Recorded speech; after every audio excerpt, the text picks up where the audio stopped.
Alors, quels sont les risques avec l'exploitation de ces huiles lourdes, ces huiles de roche? Les aléas sismiques, les problèmes tectoniques, les effets déclencheurs, j'en ai déjà parlé. La pollution surface par les bouts de forage, ça a été mis en évidence par un article du New York Times sur les problèmes aux États-Unis, avec notamment des éléments radioactifs qui, ramenés en surface, sont extrêmement polluants, des normes de radioactivité qui sont 600 fois supérieures à la normale autorisée dans l'industrie, des métaux lourds, de l'arsenic, des acides. Ils utilisent pour fluidifier les hydrocarbures des solvants chimiques.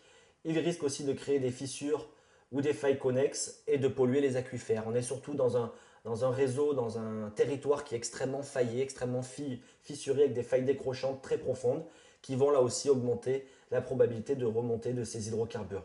Et au final, on a une énergie utilisée qui est très importante pour pouvoir chauffer la roche à 250 degrés.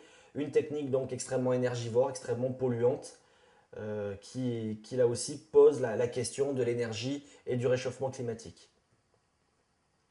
Alors la loi votée le 30 juin empêchera-t-elle les forages en Ardèche?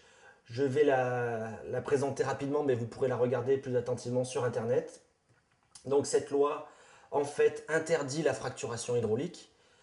Elle demande aux détenteurs des permis de dire dans les 2 mois s'ils utilisent ou non la fracturation hydraulique. S'ils n'utilisent pas la fracturation hydraulique, ils peuvent forer. S'ils l'utilisent, leur permis est abrogé.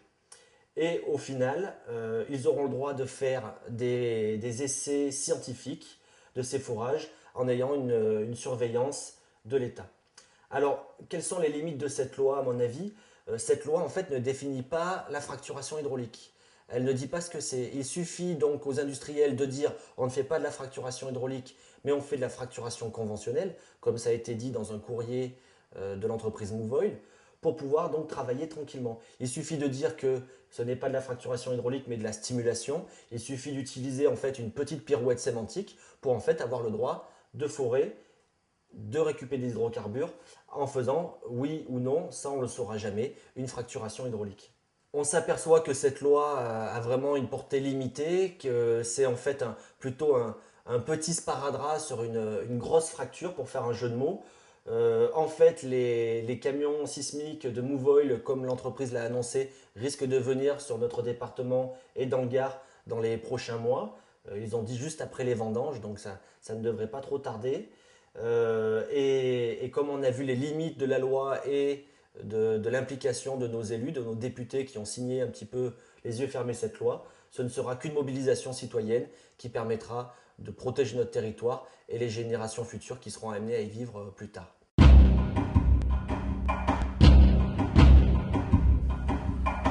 Les prospections sismiques qui sont prévues dans notre commune seront bien entendu dans un premier temps refusées par notre conseil municipal et par moi-même. Cependant, avons-nous légalement le droit de le faire? J'en doute, puisque la société Mouvoil est détentrice de permis d'exploration et d'exploitation des huiles lourdes et des gaz. Donc je ne vois pas très bien comment on pourrait faire, sinon avoir une action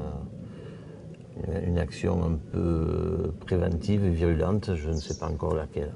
Nous comptons sur la mobilisation citoyenne qui doit nous soutenir et nous y comptons fortement.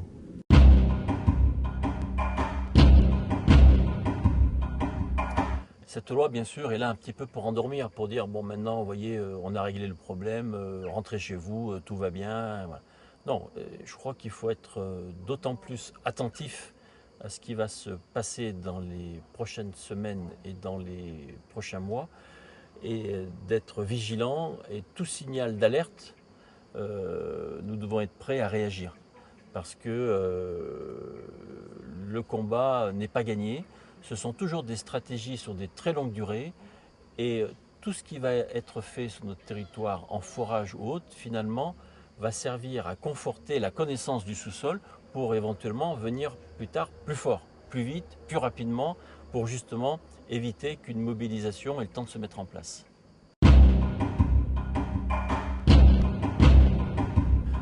Je crois que ce qu'il faudrait, c'est que, premièrement, on abroge ces permis, comme ça montrerait clairement la volonté du gouvernement de dire stop, on a fait une erreur, on arrête tout, et on remet toutes les cartes sur table. En même temps, il faut partir sur la modification du code minier, ce qui serait la preuve finalement que effectivement on redonne du poids aux citoyens, on redonne du poids à la démocratie locale, on redonne du poids à l'expression citoyenne sur ces grands problèmes énergétiques, et on ne laisse pas faire n'importe quoi à des personnes qui viennent essuyer leurs pieds sur ce qui croit être un paillasson et qui est notre territoire.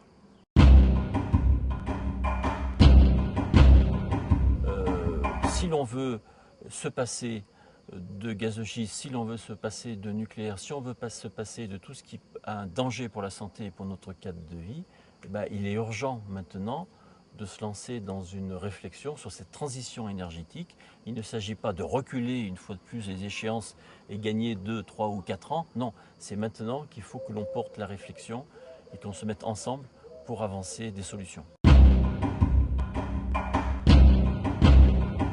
Alors avec d'immenses dériques ou des petites pompes qui basculent comme on peut voir là-haut dans le bassin parisien. Donc pour l'instant c'est pas encore bien défini, nous ignorons complètement ce qui va se passer. Mais nous n'en sommes pas là et j'espère que nous n'arriverons jamais à ce stade-là.